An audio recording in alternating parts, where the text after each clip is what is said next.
2012. Why hasn't Luxembourg got to 2% spending? And what are the hopes to get to 3.5%, sir? My government has decided to, like some others, to spend 2% by the end of this year. So we are in line with many others. And our goal is to continue to increase our collective effort in the years to come. Thank you. Thank you, sir. Are you worried about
Anybody else you need before you go?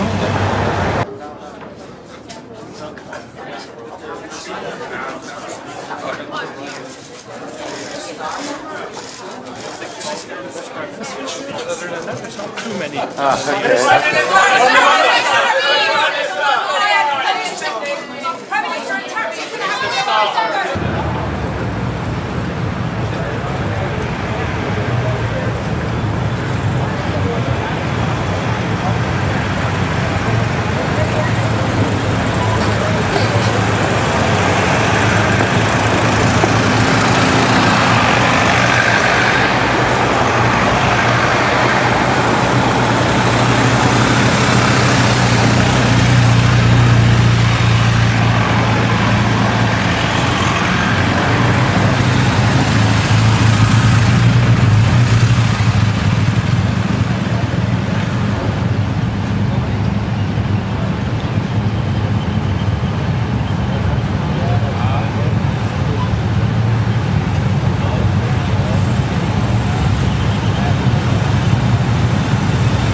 long-term threat of Russia, but also the massive build-up of the military in China and the fact that North Korea, China, Iran are supporting the war effort in Ukraine. It's really important that we spend more, so that will be number one on the agenda today, a new plan when it comes to spending over the coming years. Of course, defense industrial production. We know that we are lacking a defense industrial base which is producing sufficiently. So we have fantastic companies, but they have to put in the extra production lines, they have to put in the extra shifts in making sure that we produce the ammunition and all the items we need. And Ukraine. We will big at the summit today. will be discussed, making sure that Ukraine over the coming years will continue to count on the support of NATO countries to keep them in the fight, but also make sure that we can bring Ukraine to a durable and lasting peace. So a transformational summit, looking forward to it. And of course, hope to see you later today. I can now take a few questions, and then at the end, we will see each other at the press conference. And I see that CNBC wants to start. Thank you very much. Sir. Steve from CNBC, as you know, sir.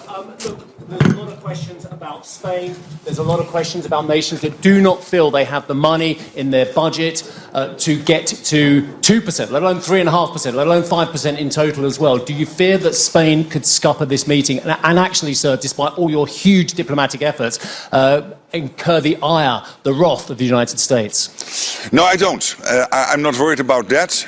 Of course, these are difficult decisions. Let's be honest. I mean, politicians have to make choices in scarcity. And this is not easy because 7, 8 countries at the start of this year not at 2%. They will now reach the 2% this year. Many of those countries said we will do it somewhere in the 2030s. They've now committed to do it this year. And already we added in an aggregate of $1 trillion since... 3.5%? I'm convinced. My colleague Margarita... Convinced there'll be unity today, sir? Yes, I am. Absolutely.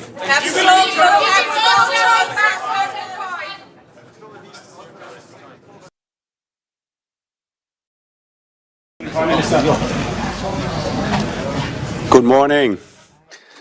I hope you all sleep well. Het was een prima diner. But let me first say something in English.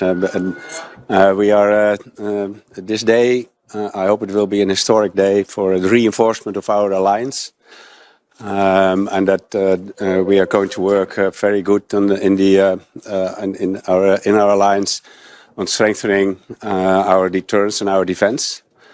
I think it's absolutely necessary, and to make sure that we share the burden more. Financially, but also in our military tasking. So, as the Netherlands is concerned, we want to achieve 2 things today. Unity on the decision for the 3.5% and 1.5%.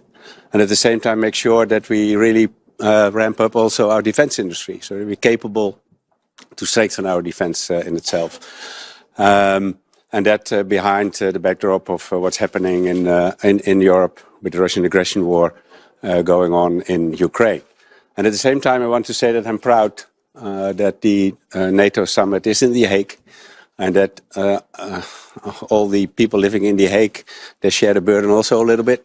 And I'm very proud of everybody, the police, the military, all the volunteers and professionals that are working to make this day quite a success. Thank you. CNBC, sir, do you fear that unity that you crave, that you said is absolutely pivotal, can happen at this meeting, given the fact that we already know that your friend Pedro Sanchez of Spain actually has said that Spain cannot get to those levels? Do you think that unity will happen today? Yeah, I'm absolutely sure.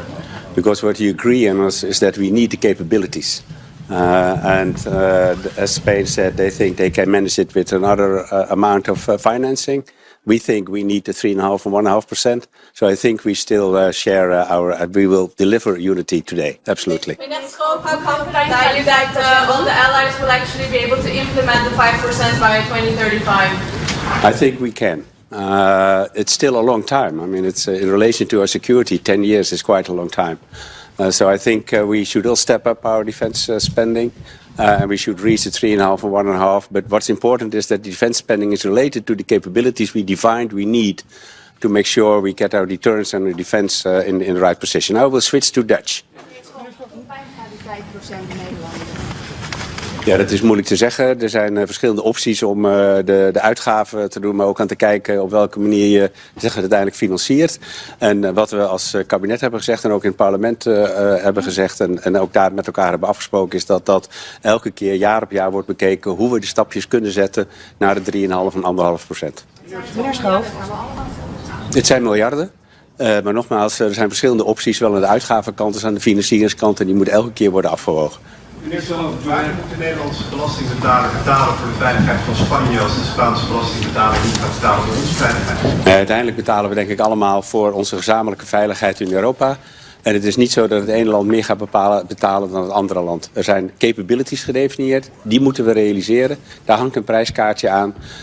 Als dan een land op dit moment denkt dat ze dat met een ander prijskaartje doen, dan kan je nog steeds zeggen dat je unity hebt over datgene wat je wil bereiken. En dan zal de tijd leren wie er uiteindelijk gelijk heeft. Maar wij denken dat de 3,5 en 1,5% nodig zijn om dit te bereiken. Is 2035 niet te laag? De Baltische staten zullen misschien zeggen, dat is na de oorlog. Ik zei eerder al dat 2035 is 10 jaar vanaf nu gerekend. Dat is best een lange tijd, terwijl we het ook hebben nu over onze veiligheid. Maar er is ook steeds sprake van een periode. Nu is onze afschrikking nog steeds op orde.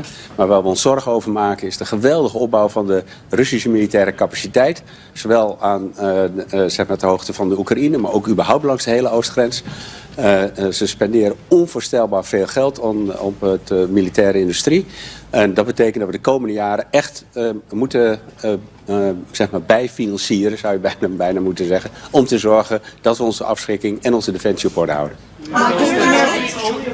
But if it's only about capabilities, as Spain says, why do we need the 5% at all? And why wouldn't other countries also say, let's not pay the 5% because we will fulfill the capabilities? No, but the percentages are related to the capabilities.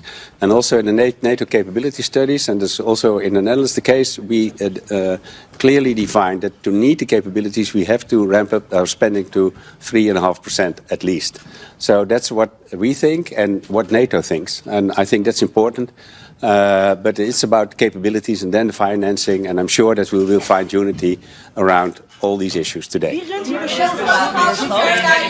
Should be there any consequences to Spain if they don't reach the target spending the 2.1%? Oh, it's much too early to talk about any repercussions. I mean, today is an important decision-making process. And I'm sure we find unity about the decision process. That's important. That's what also the Secretary General worked on also the last few days.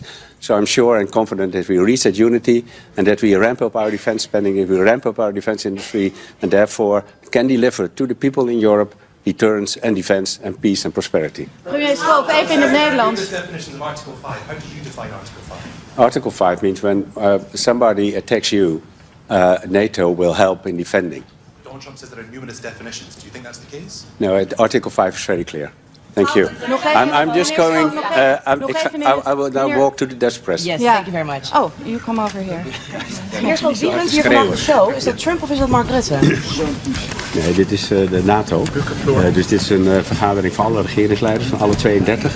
En gezamenlijk besluiten wij vandaag wat we gaan doen. Ja, maar toch is het zo dat Mark Rutte gisteren ook naar Donald Trump heeft gestuurd. Eigenlijk alles wat nu is gelukt, die 5%, dat komt door u. Dus dan is Trump toch degene die de show runt? Nou, ik denk dat Trump een belangrijke bijdrage heeft geleverd door te eisen dat de balans meer zoeken op de uitgaven en daarmee naar die 5%. Maar uiteindelijk heeft elk land zijn eigen afweging gemaakt en staan we gezamenlijk voor het ophogen van die 5% om te zorgen dat we uiteindelijk de Russische agressie, maar ook vrede en veiligheid in de wereld kunnen garanderen. Maakt u zich zorgen over het feit dat Trump zich wel gaat houden aan artikel 5? Nee, ik denk dat ook Trump en Amerika zich gewoon houdt aan artikel 5. Artikel 5 is vrij helder. Heeft Trump daar gisteravond tijdens het diner nog iets over gezegd? Heeft u hem gesproken? Nou, we hebben elkaar kort gesproken, maar dat ging over andere dingen dan over artikel 5. Is er nog een afspraak gemaakt tussen de twee, tussen Trump en Zelenskyy, om elkaar vandaag te zien? Ja, voor zover mij bekend hebben zij vandaag nog een ontmoeting na de North Atlantic Council. Oh, waar hebben ze die? Dat moet u mij niet vragen, daar ga ik niet over. En is er tijdens het diner ook nog gesproken over de tweet van Rutte naar Trump? Nou, de aantal regeringsleiders vond het opvallend dat het berichtje wat Rutte had gestuurd aan Trump meteen openbaar werd gemaakt. Maar er is ook een commentaar van Mark Rutte daar zelf over gezien. Wat vond u daarvan? Nou, er stond niks verkeerds in volgens mij. Maar vond u het niet een beetje te veel? Nou, het is belangrijk, denk ik, dat ook aan de president van Amerika werd aangegeven dat we vandaag gewoon eenheid bereiken. Maar was het niet een beetje in de overdrive? Nou, iedereen heeft zo zijn eigen woorden die ze kiezen. En die heeft gisteren ook volgens mij de speeches van Rutte en de koning ook bij het diner kunnen horen. En het is denk ik belangrijk dat ook de president van Amerika weet dat we vandaag gewoon die eenheid kunnen bereiken op die 5,5 of die 3,5%. Maar hoe viel dat bericht bij de rest van de wereld? Kan Nederland niet het goede voorbeeld geven aan landen als Spanje? Nee, maar de vraag is niet of we schatrijk zijn. De vraag is of we bereid zijn te zorgen dat we de capabilities op orde hebben. Dat kost geld. En daar heeft Nederland, ook in het Nederlands parlement, brede steun voor gekregen om die positie ook vandaag te kunnen innemen. Daarom ga ik ervan uit dat niet alleen Nederland, maar alle landen de verklaringen zullen steunen die we vandaag met elkaar willen bereiken. En dan dus ook vandaag een historische dag wordt in de reinforcement, zoals ik net zei, van de NATO-alliantie. Alleen Nederland moet nog wel een miljarden daarvoor gaan vinden. Nee, maar alle landen moeten de miljarden daarvoor gaan vinden. Maar we hebben allemaal de bereidheid uitgesproken om dat te gaan doen. En er zijn verschillende manieren waarop je de uitgaven zeg maar, ten opzichte van elkaar kan wegen. We hebben ook in Nederland, ook in het parlement gezegd, die moet je integraal wegen. En er zijn verschillende manieren waarop je ook naar de financiering kan kijken. Meneer Schoof, vreest u voor het humeur van Trump nu de aanval op Iran een stuk minder succesvol lijken? Nou, ik vond hem gisteren buitengewoon zeg maar relaxed en goed gehumeurd. Dus ik ga ervan uit dat hij, als hij goed geslapen heeft op het paleis en het ontbijt goed is geweest, dat hij ook op de North Atlantic Council met een goed humeur aanschuift. Vindt u ook niet dat er wel heel veel aandacht is voor Trump hier? We hebben het zelfs over hoe hij slaapt. Ja, dat vraagt u mij. Ik bedoel, Nee, maar goed, ik genereer die aandacht niet. Dus de secretaris-generaal van de NATO, Mark Rutte, is voorzitter van de vergadering. En dat is ook de voorzitter is wel iets anders dan de baas. Nee, maar hij is de voorzitter van de vergadering, dus hij zorgt dat we dit allemaal in goede banen leiden. Dus nog even over Trump. Hij postte natuurlijk een berichtje op social media gisteren over Sanchez opnieuw. Hoe moet dat nou straks gaan met die ontmoeting tussen Trump en Sanchez? Heeft u daar een beetje buikpijn van? Nee, ik denk dat we vandaag unity bereiken, omdat we uiteindelijk ook Spanje zich bereid heeft verklaard de verklaring vandaag gewoon te ondertekenen. Maar we hebben Trump eerder bezig gezien in de zaal met andere wereldleiders om zich heen. Het kan toch voor een verrassing gaan.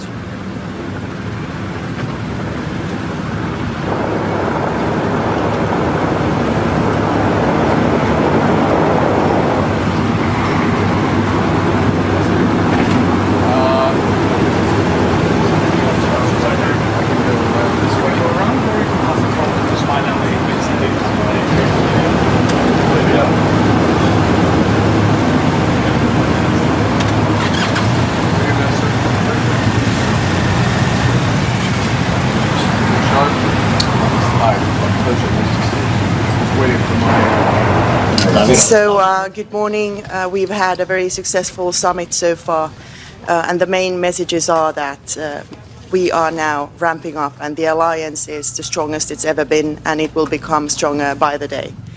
At the same time, our support for Ukraine is steadfast, and we want a ceasefire now. It's only Putin who hasn't been willing to ceasefire, and now is the time to push him for that. And our strategy is threefold. First of all, obviously ramping up our own defense and deterrence for the security of the free world. Second, putting pressure on Russia. And here we need to work as individual countries, as the European Union, United States. We are hoping for the sanctions package, which is in the Senate, to go forward, hopefully next week. And third, of course, keep on aiding Ukraine, who is fighting for each and every one of us. So thank you so much. Looking forward to a fruitful day today. Minister, do you feel that actually unity is going to be hard to achieve today, and actually the United States is going to be incredibly upset at the behaviour of some nations which are struggling to get to 2%, let alone even promising to get to 3.5%? Well, first of all, it has to be said that unity at a lower level is much worse than discussions at a much higher level where we are now. And I sense a very strong unity around the fact that we are going to reach 5% of defense spending. We are going to build a strong defense industry which covers the entire alliance with no room for protectionism of individual countries. And at the same time, of course, each country has their own concerns on how to reach the targets. This is the length of this meeting is really not indicative of the historic dimension. I think, we are connecting the dots now in NATO by getting the resources necessary to deliver on the capabilities. That's the important part. And from the Norwegian side, we will talk about the Arctic, the High North. NATO needs to be present there. That's where we are eyes and ears of NATO next to neighbor Russia. And we need to be talking about our common effort to support Ukraine. That is not really agenda point here, but we need to do it when we are together around the table. Prime Minister, huge commitment from the northern NATO members, huge commitment from Norway, Finland, Sweden, the Baltics, the Poles as well. Do you feel as the southern neighbours, and we go further geographically south, that neighbours and NATO members just don't have the same interest in spending 3.5% and getting to 5%, including infrastructure? Well, I mean, this declaration is historic. We are 32 allies supporting that ambition, which is huge. I mean, remember, we have been struggling to get above 2%, and now we said 3.5%, which is necessary in order to reach our capabilities. And I just take it that, we're going to do that together. A crucial decision when it comes We are to all behind that declaration. Norway deploys soldiers to Finnish Lapland, to FLF force. What you can tell about that?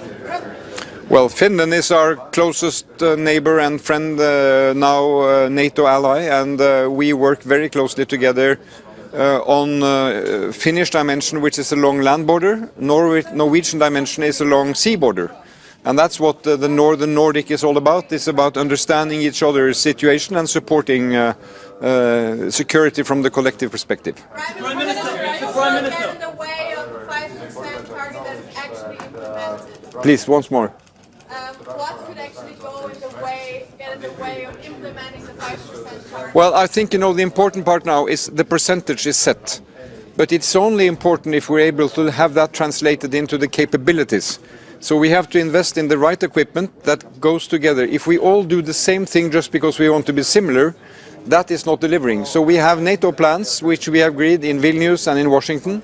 We have a new command structure we need to get working. So we really have to be investing in the right capabilities in the right sequence. What about Spain, who say that they can do it less? But why won't Donald Trump say publicly? Well, I think we have 3.5 plus 1.5. The 1.5 is a kind of a new dimension, but I can tell you there's a lot we need to do in order to support our defense.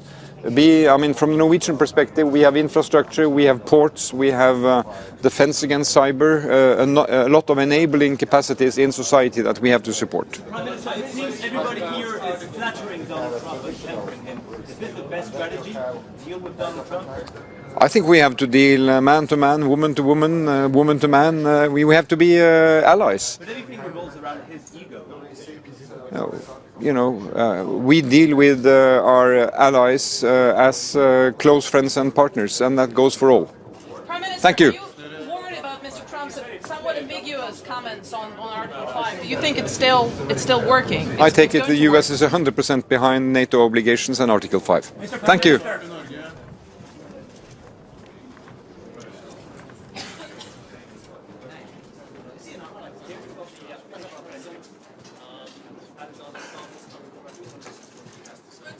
Good morning, everyone. Let me just begin by saying that I'm very happy to be here at my second NATO summit. I feel that Finland's been a NATO member only for a couple of years, but we are quite seasoned. We're a security provider, not a security consumer. I think this summit will be historic for three reasons. The first reason is that we go back to the roots of the alliance. In other words, functioning as a collective comprehensive defense system to deter Russia. The second one is that we go back to the defense expenditure levels of the Cold War, 3.5% plus 1.5. And the third reason is that I think we're witnessing the birth of a new NATO, which means a more balanced NATO and a NATO which has more European responsibility. So in that sense, I'm really looking forward to the conversations that we have. Mr. President, you joined NATO after decades, centuries of brutality in order to face down the Russian threat because you believe there was an Article 5 assurance. Do you have concerns that Article 5 remains the same as when you joined and what you thought it meant? I do not have any concerns about that. And for us, defense is based on two very simple pillars. One is a strong, independent defense that we've been working on over decades because of the Russian threat. And the second one is NATO's Article 5, of which we are, of course, a strong part because after the war in Ukraine, NATO has doubled its border with Russia through Finland. So we have responsibility and we have full trust in Article 5. Wait, one at a time. We'll go like this and that. Yeah. How many times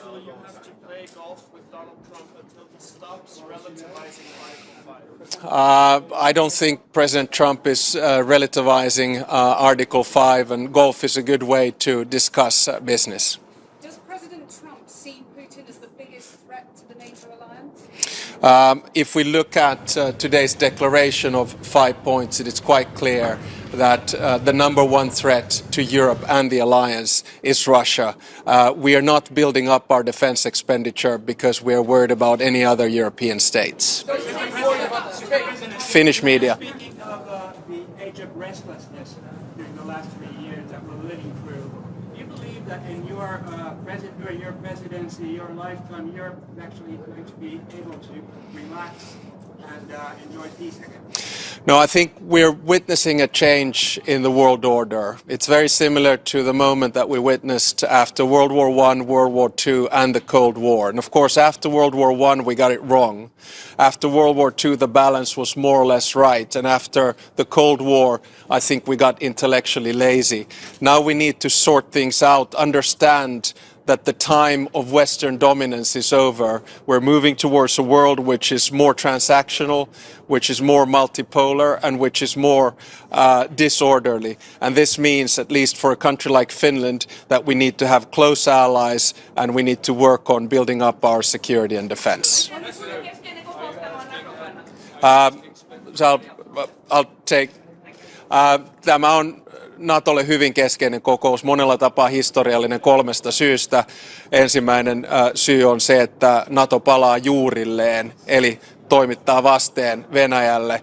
Toinen syy on se, että palaamme kylmän sodan aikaisiin puolustusmenoihin. Ja 3. syy on se, että syntyy uusi NATO, joka on eurooppalaisempi ja tasapainoisempi. Do you want me to translate?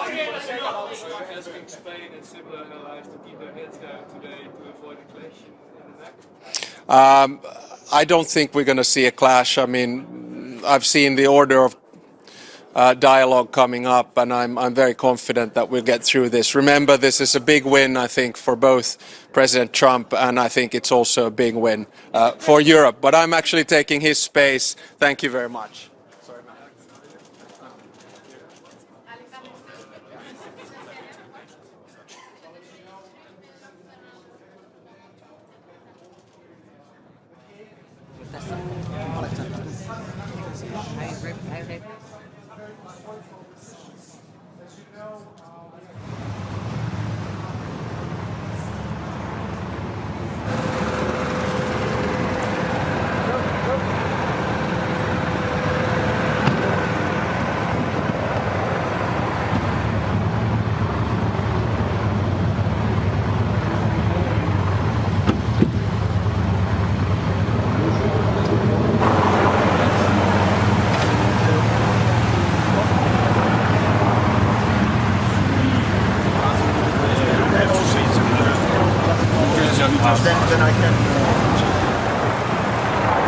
That we will be easily fitting those in. And what has to be noted, again, we are in a such much stronger situation now than we've ever been before. Minister, how concerned are you about the somehow unpredictable definition of Article 5 by President Trump? Well, you see, Article 5 is quite clearly spelled out in the Washington Treaty, and that is something that NATO relies on. And I am so certain that President Trump is also 100% behind it. At the same time, once Article 5 is activated, like we saw, the only time it has been activated for the help of the United States, it is, of course, political decisions by all the allies on how they want to contribute. And now, let's get the facts straight. We are so much stronger now with the capabilities we have today, the capabilities we are going to have tomorrow, that if such a situation would ever occur, we would be so much stronger together than ever before. And at the same time, of course, we are doing this to deter from war. So that's what we are working on. To state unequivocally that he's committed to Article 5. He actually say very clearly that he's willing to stand.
What are you expecting from today's declaration on the 5%? Will there be more opt-outs also from Belgium, from the Spanish model? I would like to underline that there are no opt-outs whatsoever. Everybody accepts the same text. It's a matter of interpretation. You have to do the 5% and the capabilities, and the interpretation of Spain is that they can realize the capabilities without doing 3.5% of the GDP. Well, this remains to be seen. If this is their interpretation, it is everybody's interpretation. What is Belgium going to 5%? What is Belgium going to do to reach their capabilities? Are European leaders fiddling the figures? We're not fiddling the figures. I think 3.5% in 10 years' time is a realistic objective. It won't be easy to get there, but it is what NATO has decided as necessary to be ready for the threat that comes from Russia on the one side, and the other side there's also the burden shift, the reality that the United States is focusing on the Indo-Pacific theater, and that we as Europeans should take care of ourselves.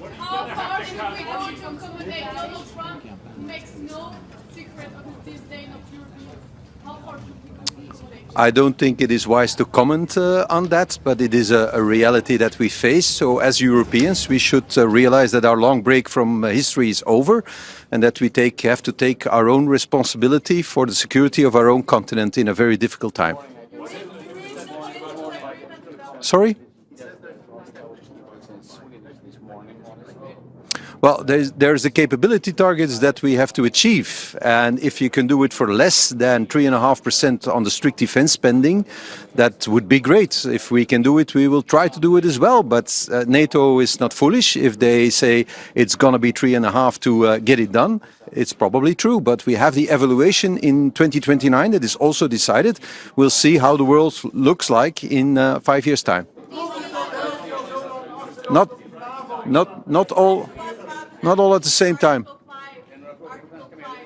There can be no discussion on Article 5, I believe. It is crucial that Article 5 is not subject to interpretation.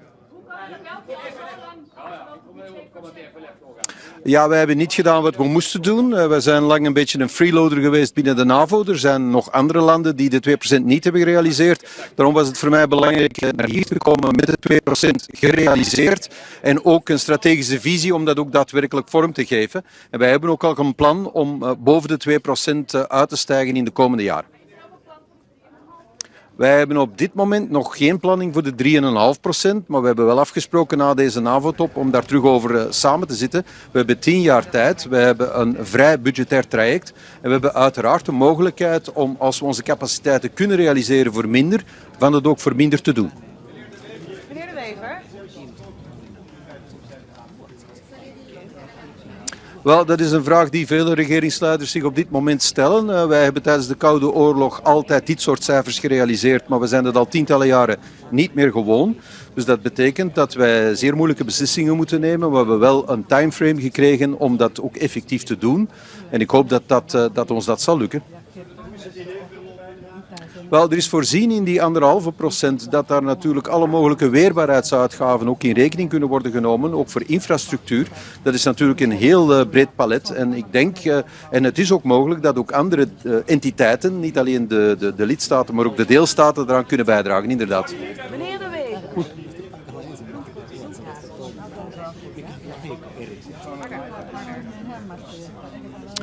Het diner was nu niet van een aard dat wij allemaal heel serieuze besprekingen met elkaar hebben gehad. Dat was eerder een opwarmertje voor wat er vandaag moet gebeuren. Dus dat is gezellig verlopen. Meneer De Wever.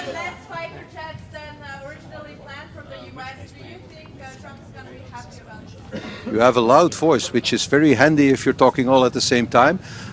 The fighter jets haven't been decided yet. We know that in the capabilities that Belgium is obligated to achieve, there is aerial defense, and we will achieve that capability. We just haven't decided yet on how we're going to do it, but certainly on the if we're going to do it, there's a decision.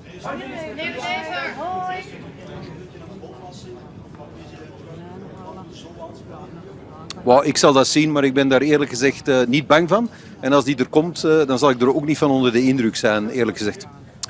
Well, dat zal ik zien, hè. Dat hangt er vanaf. Ik weet niet of dat ik die ga krijgen, die bolwassing. We zullen dat wel zien. Maar ik maak me daar helemaal niet zenuwachtig over. Wij zijn een autonoom land en wij zijn geen kolonie van een ander land.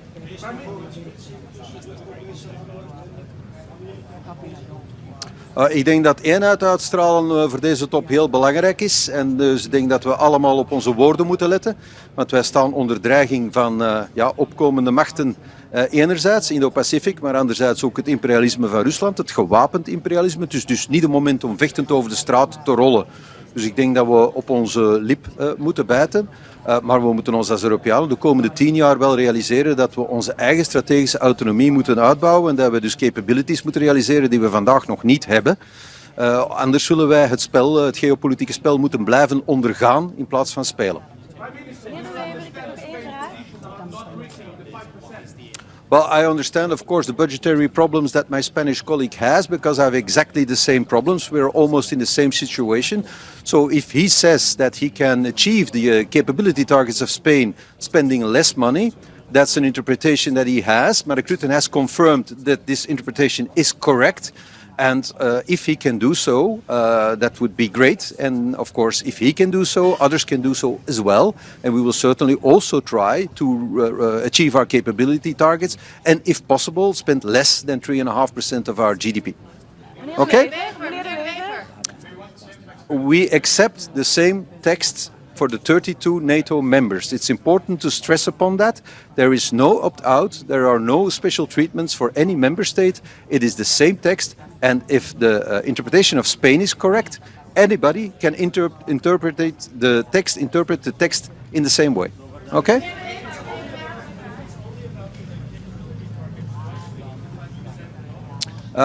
Because, of course, the strategists of NATO have calculated the amount of money needed with the prices of today to achieve the capability targets, and that should be around 3.5% of GDP of all the NATO member states to actually get it done. And I guess these people are not foolish, they know what they talk about, so probably they're right. It would be great to see that you can do what is calculated to be 3.5 for 2.1. As Pedro Sanchez has said. If he can do so, he's a genius. And of course, geniality inspires people. Okay?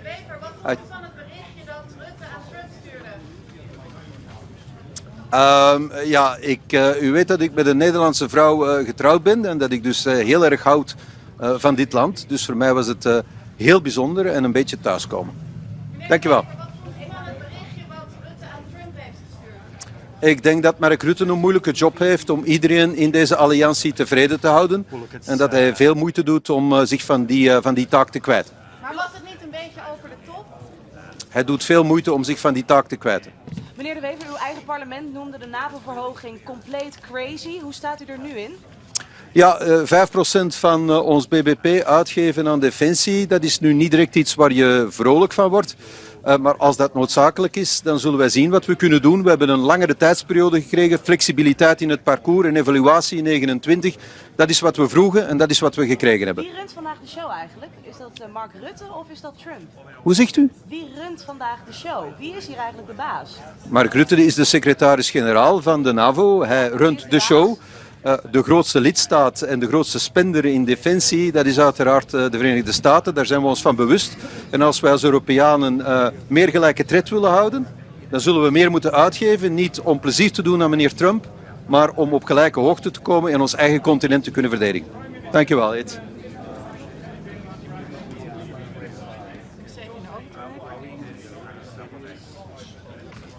I'm not saying that I'm not going to spend 3.5%. We accept the capability targets. We have already augmented our defense spending. We're planning to do more. We have a period of 10 years and we will see what happens. We have an evaluation in 2029. We will see how the world looks like. But we want to be a NATO member that is loyal to its obligations. I'll take that. I think I already answered that question in Dutch. Okay, so we'll wrap it up. Thank you.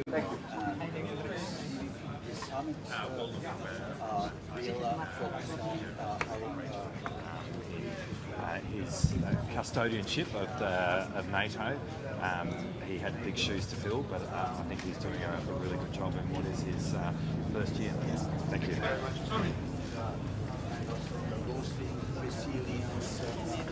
to address many security challenges, including those arising. Dzień dobry, witam Państwa bardzo serdecznie.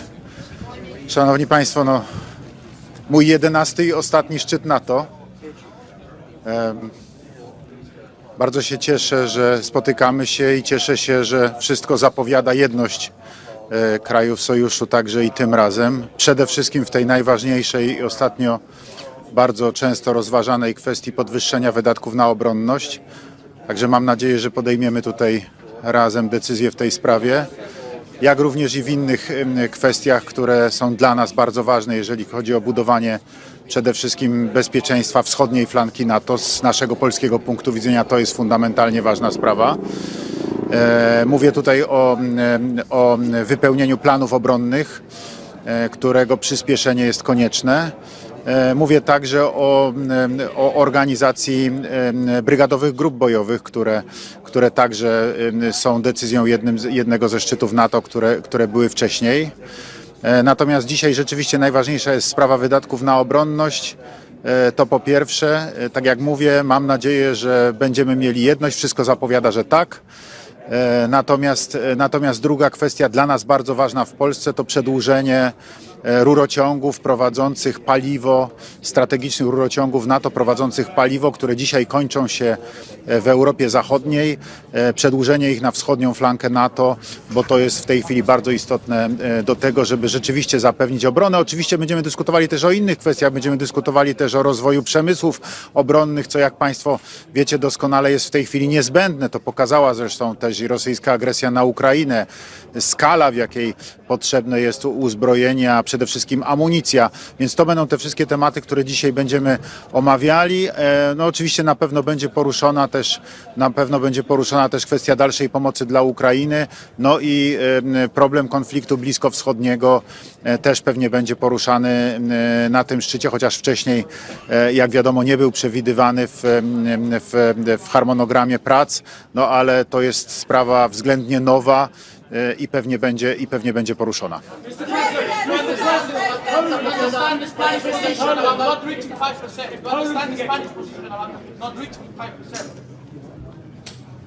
Mr. President, if Poland can get to 5%, why can't other countries get to 5%? What is your message to those countries, and do you think it endangers the alliance, sir? Could you repeat the question? Yes, sir. Poland, of course, is making great strides to get to 5% and beyond as a percentage of GDP in its military spending. If Poland can do it, why can't other countries? What is your message to those other countries? Do you fear that it endangers the alliance and the US involvement if they don't get to 5%? Precisely, I was the first leader who put this topic on the table. That was in March in the White House when I had a meeting with President Joe Biden. And I said to President, we have to increase military spendings in allied countries because it's absolutely necessary. We have to spend as much money for defense as we spent, as NATO countries spent during the Cold War. Because it's necessary. You see the threat of Russian potential aggression. You see the Russian imperialist policy, and this is absolutely necessary. So that was the first moment. Then in April 24, I talked with President Donald Trump in New York, in Trump Tower. The president was a candidate for the election, and I always repeated to him that I'd also repeated to him that we should increase the military spendings. And I sent a letter to the Mark Rutte as a new Secretary General of NATO in March this year. Yes, that this topic should be one of the elements of the schedule of this NATO summit. So you see the discussion.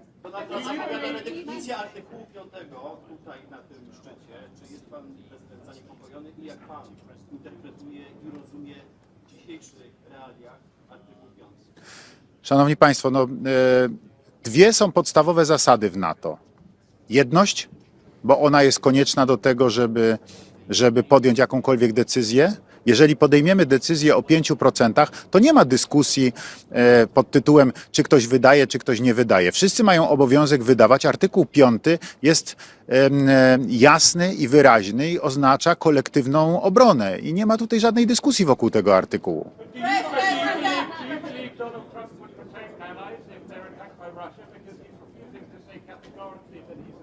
I'm absolutely sure. I'm absolutely sure.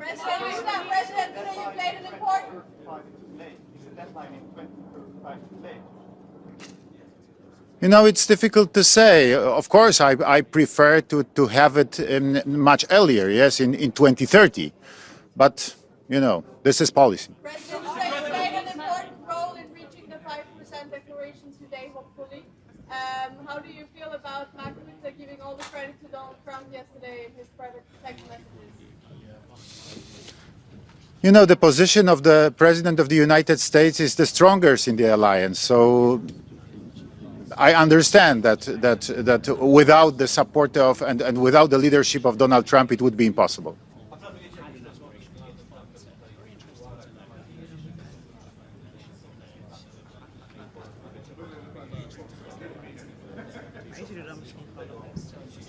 Szanowni Państwo, no są, że tak powiem, bardzo różne sytuacje. Były takie szczyty NATO, że mieliśmy z panem prezydentem Trumpem nawet kilkanaście, kilkadziesiąt minut do tego, żeby spokojnie usiąść i porozmawiać. W bardzo, bym powiedział, wręcz takich prywatnych warunkach.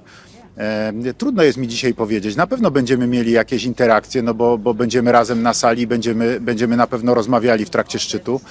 Natomiast czy będzie taka możliwość, żeby usiąść spokojnie, to zależy od bieżącej sytuacji po prostu.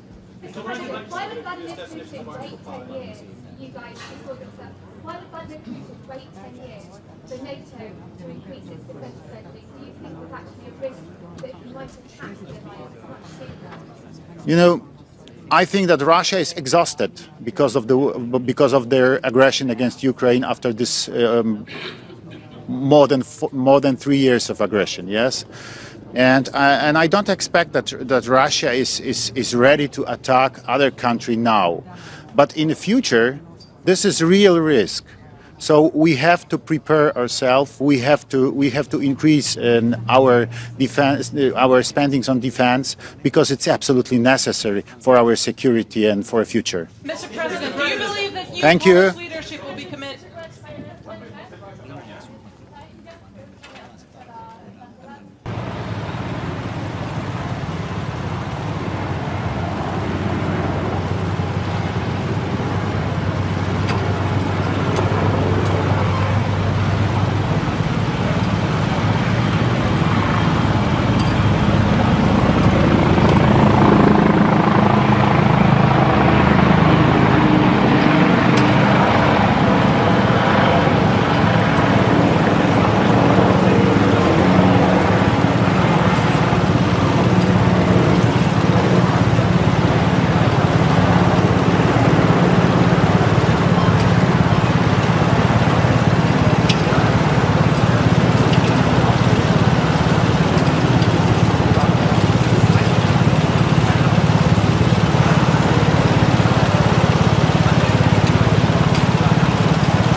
morning, Mr. Prime Minister. Good morning. Let me start by, first of all, as a country at the outer edge of the Eastern Mediterranean, welcome the ceasefire that was brokered by President Trump between Israel and Iran. But at the same time, let me express my firm belief that permanent solutions can only be found through active diplomacy. At the same time, it's important not to forget the other aspects of this regional crisis. It is absolutely necessary that we implement a ceasefire in Gaza, that humanitarian aid flows into Gaza. This is a big component of a permanent solution to the problem of instability in the region. Now, coming to the summit, I think it is very encouraging that we have all agreed to a significant increase in our defense spending. I have been a strong proponent of the need for Europe to step up our military spending and take more ownership over our own collective defense. Greece is a country which is currently spending more than 3% on defense, and we have consistently exceeded the 2% threshold, even during the very difficult times of the economic crisis. So I welcome the decisions taken by the summit. I hope that all member states will do their part, because at the end of the day, this is an alliance which is based on trust and on fair burden sharing. Prime Minister, if Greece can get to commit to 5% spending of military of GDP, why can't the Spanish? We have very similar history, very similar recent history for Greece and Spain. Surely you can put pressure on Mr. Sanchez to agree to a deal. Well, first of all, let me say that, as I told you before, we are currently above 3%. So